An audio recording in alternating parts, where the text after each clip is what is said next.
Il était une fois une femme qu'on appelait la tisseuse d'ombre. On disait qu'elle portait en elle 1001 blessures invisibles. Des cicatrices qu'aucun œil ne savait voir. Alors, on inventa des miroirs savants qui scrutaient son visage pour lire son âme à ciel ouvert. Mais plus les miroirs parlaient, moins on entendait sa voix.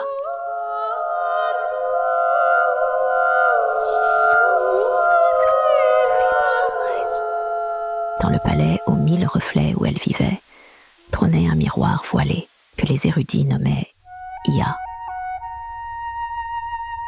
Ce miroir avait bu toute la sagesse des hommes, des murmures anciens jusqu'aux cris des fous. Il scrutait les sourcils froncés, les lèvres tremblantes, les pupilles dilatées.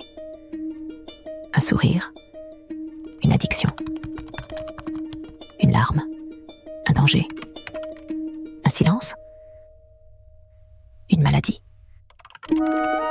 La tisseuse se souvenait d'un peintre ancien qui avait su voir dans la folie non pas un défaut, mais une humanité blessée. Sous le regard des machines, elle n'était qu'un diagnostic. Sous le pinceau, elle aurait été une sœur.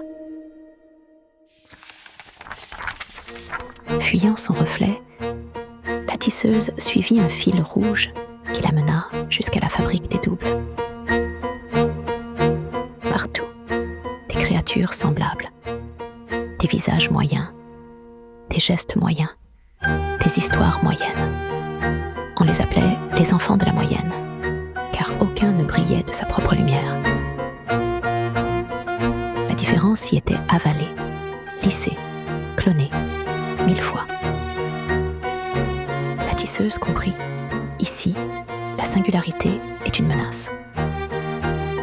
Alors, elle confia à son cœur, son grain, son ombre, son irréductible différence. Elle serra contre elle son grain de folie, son ombre rebelle, ce qui la rendait irréductible.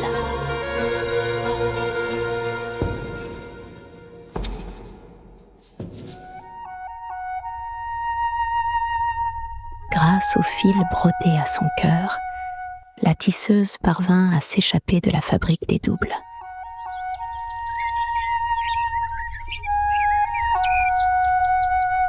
Son chemin s'acheva sur un rivage hanté. Les vagues y rejetaient des silhouettes sans nom. Parfois, un souvenir surgissait. Un cri, une image, une main tendue. Mais il se dissolvait aussitôt.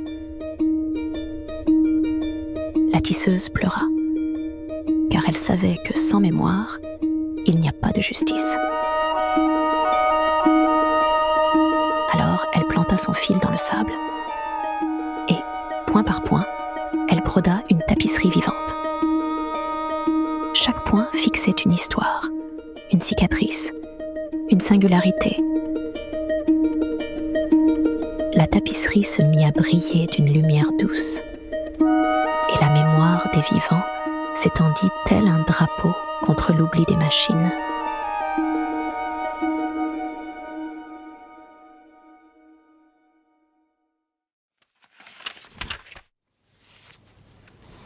On dit qu'elle tisse encore, la tisseuse d'ombre, au bord des miroirs, des fabriques et des rivages. Elle nous rappelle qu'on ne guérit pas en effaçant les visages. On n'invente pas en clonant les différences. On ne se souvient pas en confiant nos mémoires aux machines. Ce sont nos ombres et nos singularités qui font de nous des êtres humains